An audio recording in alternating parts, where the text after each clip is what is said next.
falar sobre um tema que a gente gosta, né? Então todo mundo às vezes pensa que eu vou chegar, vou tirar uma estaca porque trabalho com vampiros, né? Então eu sempre falo é vampiros literários. E é muito interessante porque o meu corpus de pesquisa é a Anne Rice, entrevista com o vampiro, Príncipe Lestat, mas a gente está sempre com um pezinho aqui e ali. E lendo então a obra de Stephen King, Salem, me chamou muito a atenção e decidi fazer então um trabalho sobre isso. Então, para começar, a gente precisa pensar que essa obra, publicada em 1975, ela teve a primeira tradução em português como A Hora do Vampiro, mas atualmente recebe o nome apenas de Salem. O título original é Salem's Lot.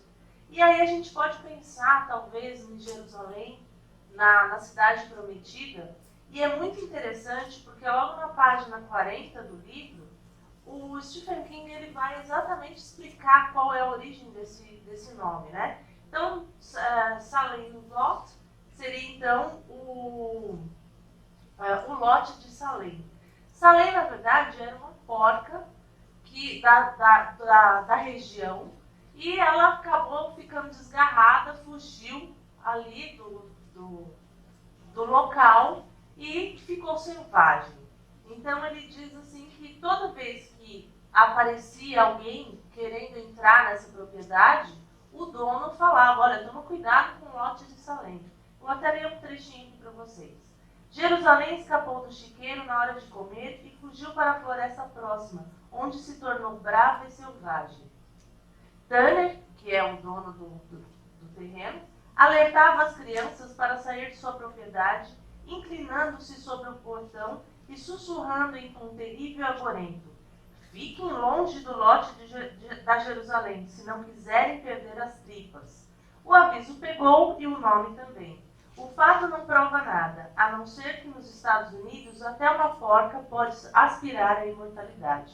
Então aqui a gente já vê uma crítica, né, de leve na sociedade americana. E aí então essa questão do elemento gótico. Então, a questão do elemento gótico, então, estudos apontam que nós temos 3 elementos, né, dentro da literatura gótica. O locus horribilis, a presença fantasmagórica do passado, e também a personagem monstruosa. Então, dentro desses 3 elementos, que Júlio França, então, nesse artigo, A Melancolia dos Invernos e os Ardores do Verão, a literatura brasileira e a tradição gótica, vai explorar cada um deles.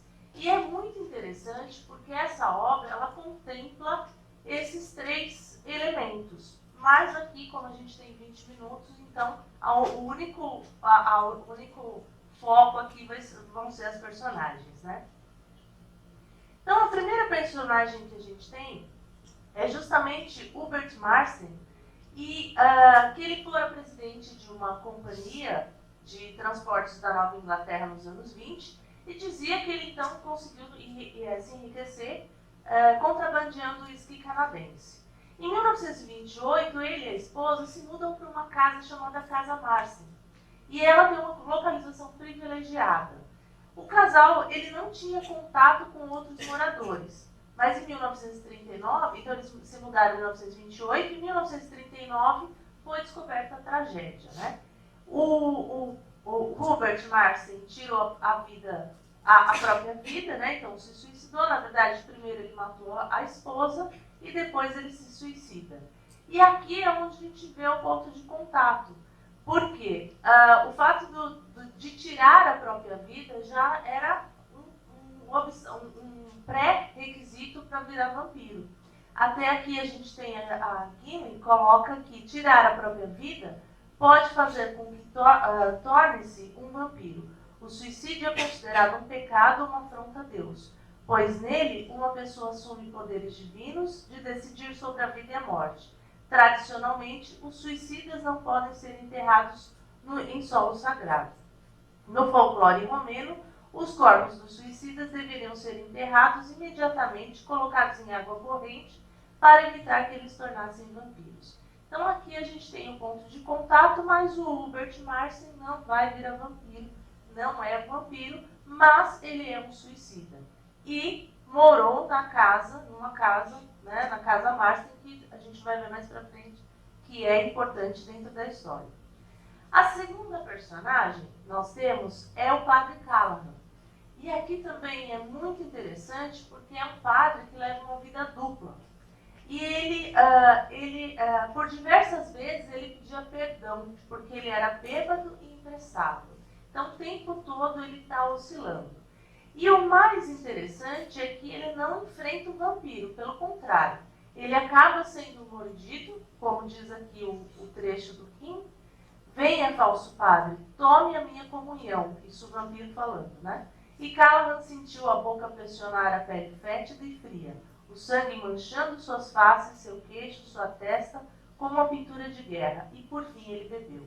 Então ele acaba se tornando um vampiro e ele não enfrenta esse vampiro, pelo contrário, ele foge para Nova York. Talvez aí até por uma cidade grande, porque aí talvez ele poderia matar as pessoas sem ser reconhecido, né?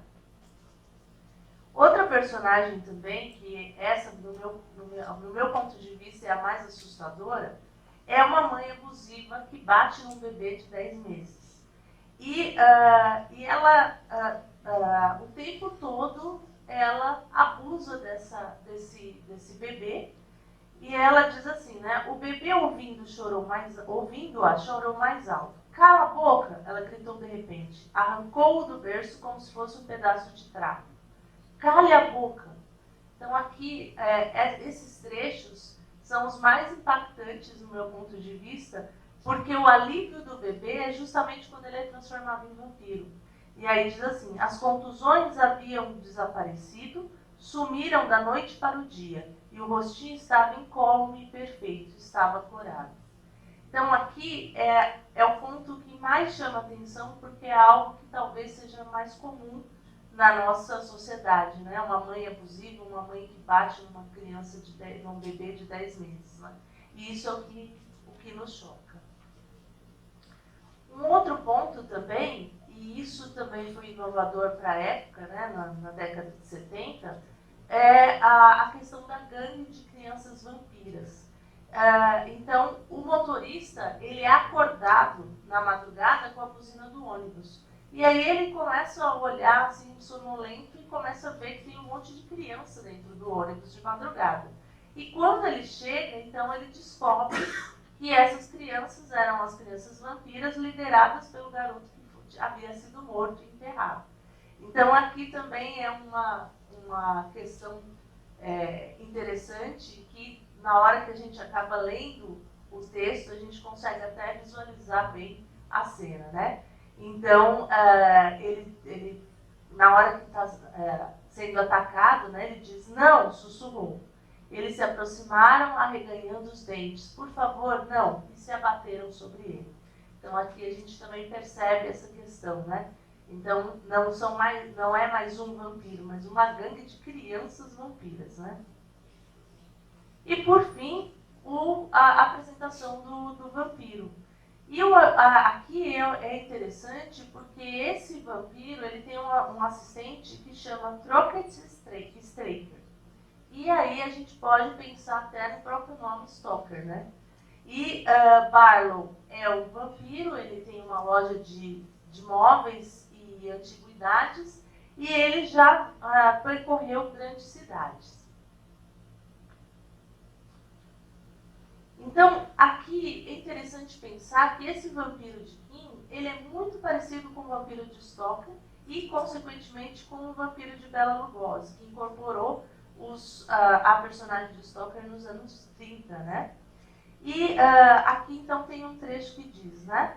Seu rosto era belo, autoritário, arrogante e forte. Seu nariz era aquilino, os cabelos penteados para trás, a boca cheia fascinante. Ocultava dentes brancos estranhamente excitantes, que pareciam quando ele sorria, e os olhos eram vermelhos e hipnóticos. Quando ele olhava para a gente com aqueles olhos, a gente não conseguia olhar para o outro lado, nem queria. Então aqui a gente percebe que essa própria descrição, né, o rosto belo, arrogante, forte, nariz aquilino, né, a gente logo já remete ao próprio Drácula de Bram Stoker, né? Cabelos penteados para trás, aí a gente já tem a figura do Lugosi, né? Então, a gente pode perceber que o gótico de Kim,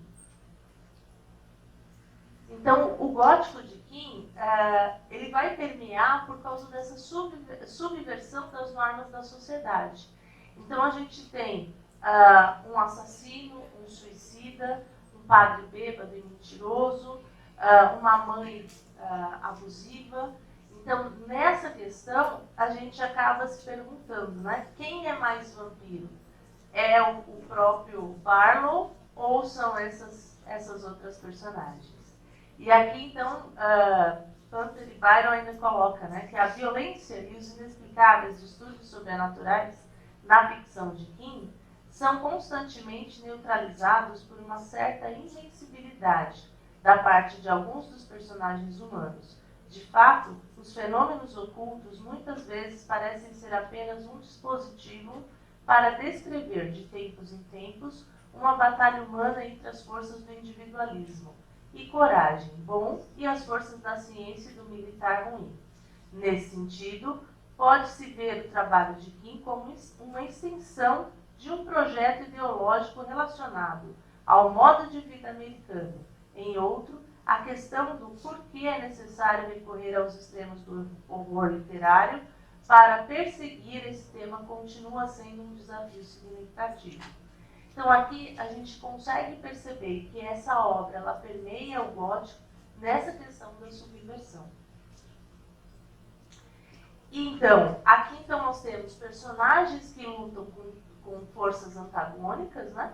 O vampiro, ele devasta a cidade, ele instaura o terror numa mistura de dramas modernos, urbanos que assolam o mundo. Como eu disse, a mãe abusiva, o padre, e é uma leitura reflexiva dos problemas modernos do cotidiano.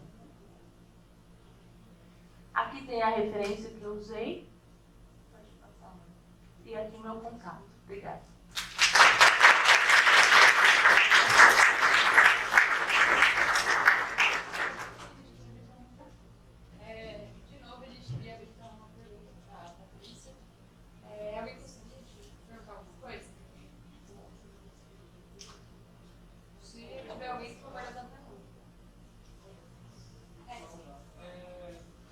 Personagens, já tem algum tempo que eu li o livro, então eu posso estar lembrando errado, mas o professor que acompanha os caçadores de vampiros é um dos únicos personagens homossexuais da obra de Stephen King, não é?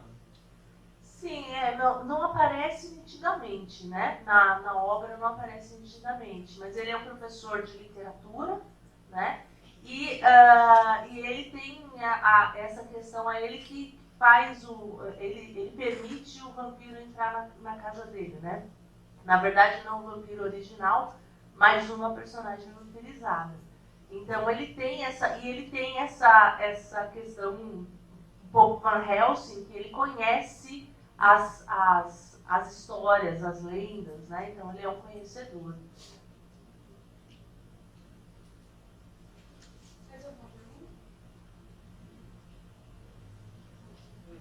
Tem uma bem assim, eu não sei se vai ser só muito vago, vou até jogar um pouco, mas essa relação da mãe abusiva, do padre alcoólatra, do assassino, suicida, principalmente da mãe, na verdade, eu me lembrei muito daquele, uma secção assim do gótico, que seria o gótico doméstico, né? Assim, aquele horror doméstico da prisão ser a casa, do horror estar acontecendo dentro da casa e familiar.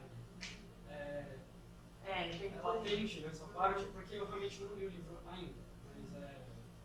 Mas E é interessante porque, assim, como a gente não tem tempo, e eu fico sempre preocupada com o tempo, às vezes até, né, deixo ter um pouco mais de tempo, né, para justamente não extrapolar, mas, por exemplo, a Casa Marcem, ela é fundamental na obra, porque Ben Myers, que é Ele é um escritor que vai para essa cidade, ele nasceu lá, cresceu lá, e ele vai para essa cidade. E ele tem, então, na verdade, ele tem uma visão desse Hubert Marsen, o suicida. E essa visão, ela retorna depois, quando ele está, então aí entra o segundo elemento, né, da questão do retorno do passado, e ele tem, então, toda essa questão, que a gente não conseguiu abarcar tudo isso aqui. E também a questão do locus horribilis, a questão da casa Marsen. Então a casa, ela fica num lugar privilegiado da cidade, e ela quase que controla, ela quase que tem vida, né? Então ela é quase uma outra personagem. E aí é muito interessante. Então, assim, eu já tinha lido coisas sobre o gótico, mas quando eu comecei a ler a obra, você começa a ver todas essas relações, né? Então é bem interessante. E talvez até o fato de eu ser mãe, então me chamou mais atenção. Tinha algumas partes dessa questão da mãe abusiva que eu não conseguia nem ler direito. Eu lia, parava um pouquinho, voltava, falando, não, peraí, o que está acontecendo aqui? Dava aquela angústia característica da literatura gótica. Né?